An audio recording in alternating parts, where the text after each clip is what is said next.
Hello mama's and papa's, कैसे आप सब। मैं शिल्पी आप सभी का स्वागत करती हूँ मेरे चैनल श्रीजित व्लॉग्स में। मैं अपने चैनल पे parenting related, baby care related and daily vlogs post करती हूँ। अगर आपको मेरा ये चैनल पसंद आता है, मेरे अपलोडेड वीडियोस पसंद आते हैं, तो प्लीज मेरे चैनल को सब्सक्राइब कर दीजिए और बेल आइकन को जरूर हिट कर देना to never miss any update. आज मैं आपके साथ शेयर करने वाली हूँ 0 to 12 मंथ्स के बेबी माइलस्टोन्स। आज हम बात करेंगे 0 to 1 मंथ के बारे में कि बच्चों के क्या क्या माइलस्टोन्स होते हैं और बच्चों को क्या क्या माइलस्टोन अचीव कर लेने होते हैं इस एक महीने के दौरान। ये वीडियो स्टार्ट करने से पहले मैं एक चीज क्लियर कर देना चाहती हूँ कि हर बच्चा अलग होता है और हर बच्चे की माइलस्टोन अचीव करने की जो टाइम पीरियड होता है वो भी अलग अलग होता है। जैसे कि कोई बच्चा थोड़ा जल्दी अपने सारे माइलस्टोन्स अचीव कर लेता है, लेकिन कोई बच्चा थोड़ा सा लेट करता है, यानी कि 15-20 दिन या 1-2 महीने वो थोड़ा सा लेट करता है अपने माइलस्टोन्स अचीव करने। लेकिन अल्टीमेटली वो अपने सारे माइलस्टोन जो उसको 1 ईयर में या फिर 1 से 1.25 साल में उसको अचीव करने, वो सारे माइलस्टोन्स वो अचीव कर लेता है। ये वीडियो बनाने का पर्पस ये है कि आप लोगों को पता चले कि 0 to 1 मंथ में आपके बच्चे को कौन कौन से माइलस्टोन्स अचीव करने जरूरी है। मान लीजिए अगर वो बच्चा माइलस्टोन अचीव नहीं कर पाता, थोड़ा ज्यादा टाइम लगा रहा है, ये चीज वेरी ओके क्योंकि हर बच्चा लगा। लेकिन अगर उसे जरूरत से ज्यादा टाइम लगा दिया, यानी कि मान लीजिए आपका बच्चा जो है 18 मंथ्स का हो गया, 20 मंथ्स का हो गया, वो चलना स्टार्ट नहीं कर रहा है, इस केस में आप डॉक्टर को कंसल्ट कर सकते हैं।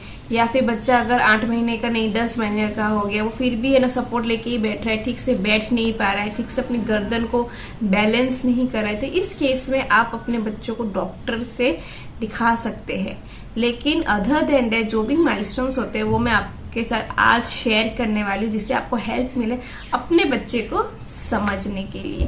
वन मोर थिंग, ये जो भी माइलस्टोन्स मैं आपको बताने वाली हूँ ये है मतलब जो उन बच्चों के लिए जो 9 मंथ के बाद जन्मे हैं, यानी कि उन्होंने अपना जो प्रेगनेंसी जो 3 ट्राइमेस्टर्स है वो पूरा कंप्लीट करके जो बच्चों ने बर्थ ली है, ये माइलस्टोन्स का जो लिस्ट है ये उन बच्चों के लिए। प्रीमैच्योर बेबीज के माइलस्टोन्स और उनकी जो टाइमिंग्स है वो थोड़े अलग होते हैं, उसके लिए मैं एक अलग सा वीडियो आप लोगों के लिए बना दूंगी। So now let's get started. सबसे पहले कॉन्ग्रेचुलेशंस, आप मम्मी पापा बन गए हैं और इससे ज्यादा ब्लेसिंग हो ही नहीं सकती इस दुनिया की। आपने एक क्यूट से बच्चे को अपने गोदी में लिया है और एक न्यू लाइफ को अब इस दुनिया में वेलकम किया है। 0 to 1 मंथ का जो पीरियड होता है वो थोड़ा सा डिफिकल्ट होता है, क्योंकि इस टाइम बच्चे ने नया नया जन्म लिया और वो ट्रांजिशन पीरियड चल रहा होता है, जहाँ पे बच्चे को मम्मी पापा को समझना है, इस दुनिया को समझ रहे हैं, और मम्मी पापा जो नए नए मम्मी पापा बने हैं उनको अपने बच्चे को समझना है। तो ये जो पीरियड थोड़ा टफ रहता है क्योंकि हर कोई एक दूसरे को समझने में लगा हुआ होता है। तो इस पीरियड में हमें क्या क्या चीजें देखनी चाहिए। सबसे पहला है बेबी स्लीप। जब आपका बेबी जन्म लेता है, नॉर्मली हर कोई कहता है कि आपका जो बच्चा है वो 18 से 20 घंटे तक सोता है। मेरे केस में ऐसा नहीं हुआ था, मेरी बेबी थोड़ा कम सोती थी, कम से कम आई वुड सजेस्ट कि 16 आवर्स 17 आवर्स जितना ही वो सोती थी। लेकिन हर बच्चा अलग होता है, हर बच्चे का स्लीप पैटर्न अलग होता है। कोई बच्चा रात को पूरी रात सोता है तो कोई बच्चा दिन में पूरी दिन सोता है, ऐसा होता है। लेकिन बच्चे कम वेक विंडोज में या थोड़ा ज्यादा सो के या थोड़ा कम सो के अपना वो साइकिल कंप्लीट कर लेते हैं, यानी कि 18 घंटे तक तो वो सो ही लेते हैं। तो न्यूबॉर्न बेबीज नॉर्मली 18 घंटे तक सोते हैं।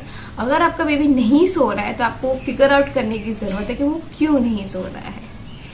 Second thing, baby weight. सबसे पहली बात है कि जब बच्चा जन्म लेता है तब पहले के 10 दिन में उसका वेट रिड्यूस होता है उसके बर्थ वेट से 10% तक। ठीक है, क्यों होता है ऐसा? क्योंकि ये है एक ट्रांजिशन पीरियड, बच्चा नया नया इस दुनिया में आया है, वो अपने आप को एडजस्ट करने की कोशिश कर रहा है, तो एडजस्टमेंट में भी थोड़ा वक्त लगता है। इस वजह से बच्चे के पहले के 10 दिन में 10% जितना उसका वेट रिड्यूस होता है। अगर उससे ज्यादा हो रहा है तो फिर आपको अपने डॉक्टर से बात करने की जरूरत है। अब जब बच्चा आपका 1 महीने का होने को आता है तब ना ही वो अपना 10% जो उसने लूज किया तो वो ना गेन कर लेता है, बल्कि उससे ज्यादा वेट भी गेन कर लेते हैं। एवरी डे आपका बेबी कम से कम 30 ग्राम से लेके 50 ग्राम्स तक वेट गेन करता है और at the end of the month वो 300 ग्राम से लेके 500 ग्राम तक वेट गेन कर चुका होता है। यानी कि अगर आपका बेबी 3 किलो का जन्मा था तो at the end of 1 month वो 3.5 kg का या 3.25 kg का हो चुका होता है। आपको इस वेट चार्ट को ध्यान में रखना बहुत ज़्यादा जरूरी है शुरू के कुछ महीने के लिए। नेक्स्ट है बच्चों की पॉटी।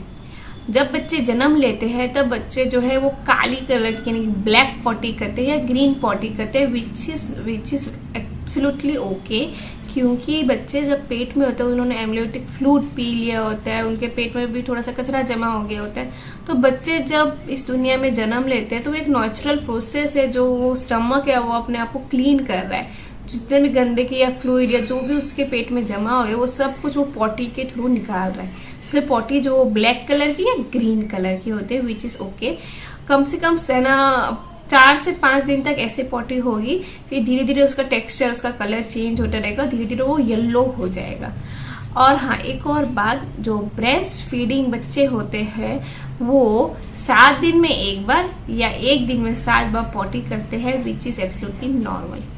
अब नेक्स्ट बात करते हैं, ये जो पॉइंट है ये बेबी गर्ल के रिलेटेड है। मेरी खुद की एक बेबी गर्ल है और इसलिए मैंने ये चीज खुद एक्सपीरियंस किए जो मैं आपके साथ शेयर कर रही हूँ। जब बेबी गर्ल बर्थ करते वो जब पी करते ना शुरुआत के 10 दिन में, तो आपने देखा 2-3 दिन बाद जब वो पी करते हैं तब उनके पी में वाइट डिस्चार्ज जैसा हो रहा है या फिर पी के साथ 1 ड्रॉप जितना या 2 ड्रॉप जितना ब्लड आ रहा है या फिर ब्लड यानी कि डिस्चार्ज जैसा हो रहा है। व्हाइट कलर का होगा या फिर रेड कलर का होगा या फिर पिंक कलर का होगा, ये तीनों में से कोई एक होता है, व्हाइट डिस्चार्ज जैसा होता है। ये बिल्कुल ही नॉर्मल है, ये है ना पहले दिन से लेकर 10 दिन तक ऐसा होता है। मैं भी थोड़ा डर गई थी, मैंने अपने डॉक्टर से बात की था, मेरे डॉक्टर ये 10 दिन तक होता है विच इज वेरी नॉर्मल, क्योंकि बच्चे ने जन्म लिया है तो हार्मोनल चेंजेस आते हैं, हार्मोनल ड्रॉप्स होते हैं।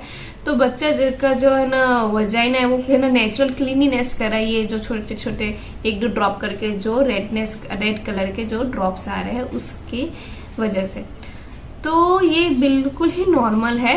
10 दिन तक ये होता है। हर पी के साथ या हर 2-3 पी के साथ एक बार बच्चा जो है 1 ड्रॉप या 2 ड्रॉप जितना रेड कलर का उसका थोड़ा सा ब्लड निकलेगा। ये डिस्चार्ज है तो 10 दिन तक चलता है, 10 दिन बाद वो ठीक हो जाता है। हाँ, अगर 10 दिन बाद भी वो ठीक नहीं हो रहा है तो फिर आपको अपने डॉक्टर को दिखाना जरूरी है, या फिर 10 दिन में अगर थोड़ा ज्यादा आपको लगेगा तो नहीं थोड़ा ज्यादा ही रेडनेस हो रही है, थोड़ा ज्यादा ही पिंकिश है ना डिस्चार्ज हो रहा है, तो उस केस में भी आपको अपने डॉक्टर को दिखाना जरूरी है। अब नेक्स्ट बात करते हैं पीस की। तो नॉर्मली बच्चे को पूरे दिन में 6 बार पी करना बहुत जरूरी है। उसका मतलब है कि बच्चा हाइड्रेटेड है। अगर 6 से कम पीस करता है तो बच्चा हाइड्रेटेड नहीं है, उसको दूध की जरूरत है। बच्चों को 6 महीने तक पानी नहीं पिलाना, तो उससे ज्यादा दूध की जरूरत है। डायपर पिलाना तो आप डायपर की हैवीनेस है, डायपर की चेंज हर 2 घंटे में आप चेंज करते हैं, तो उस हिसाब से आप है ना अंदाजन लगा सकते हो कि बच्चे ने कितनी बार पी करके रखा है। नेक्स्ट बात करेंगे फिजिकल के बारे में कि बच्चे क्या क्या फिजिकल चेंजेस आते हैं बच्चों में। सबसे पहली बात तो बच्चों की जो विजन होती है वो थोड़ी सी ब्लर होती है, ब्लैक एंड व्हाइट होती है, तो बच्चे इतना क्लियरली सब कुछ देख नहीं पा रहे होते। लेकिन हाँ, बच्चे आपके साथ मतलब आपके साथ कनेक्ट जरूर कर सकते हैं, स्पेशली अपने मदर के साथ, क्योंकि जन्म लेते ही वो अपने माँ के पास आते हैं, अपनी माँ से दूध पीते हैं, तो वो अपनी मदर के साथ ज्यादा कनेक्ट कर पाते हैं। उनकी स्मेल से वो उनको पहचानते होते हैं। बच्चा इस वक्त आपकी बातों में या आप बुलाएंगे तो उतना वो रिएक्ट नहीं करेगा, क्योंकि वो न्यू है, उसको समझने की जरूरत है ये सब कुछ। लेकिन हाँ, बच्चे अपने माँ का स्मेल अच्छे से रिकॉग्नाइज करते हैं, मदर की जो वॉइस है अच्छे से रिकॉग्नाइज करती है। रिफ्लेक्सेस भी कुछ होते हैं बच्चों के, जैसे कि सकिंग रिफ्लेक्स, यानी कि बच्चा तो नेचुरली सक्कर होता है, वो जन्म लेते हैं तो उनको सकिंग प्रोसेस आता ही होता है, तो वो बच्चे जो दूध पीते हैं वो होता है सकिंग रिफ्लेक्स। सेकंड होता है स्लीप रिफ्लेक्स। जब बच्चे अपने देखा होगा नए बच्चे जो होते हैं 3 महीने तक ऐसे सोते हैं, ऐसे करके हिल जाते, ऐसे करके वो हिलते, वो होता है sleep reflex which is normal. इसको हटाने के लिए आप बच्चे को अच्छे से स्वेडलिंग कीजिए, बच्चों को अच्छे से स्वेडल करके सुलाइए, तो बच्चे ऐसे दब के सोएंगे तो उनको ऐसा लगता है कि वो मदर के स्टमक में ही सो रहे हैं, और इससे उनका रिफ्लेक्स भी कम होगा। तो ये सारे छोटे बड़े चेंजेस है जो आप अपने बच्चों में नोटिस करेंगे, और यही वो कुछ माइलस्टोन्स है जो आप अपने बच्चे 0 to 1 मंथ में नोटिस करेंगे। जितना हो सके आप अपने बच्चे से बात कीजिए, जितना हो सके आप उससे कांटेक्ट कीजिए। आपको लग रहा होगा आपको बच्चे को समझ में नहीं आ रहा, लेकिन बच्चा आपको पूरी तरह से समझने की कोशिश कर रहा है। ये सोच के आपको अपने बच्चे के साथ गाना गाना है, राइम्स करने हैं, बातें करनी है, जितना हो सके उसके साथ टाइम स्पेंड करना है।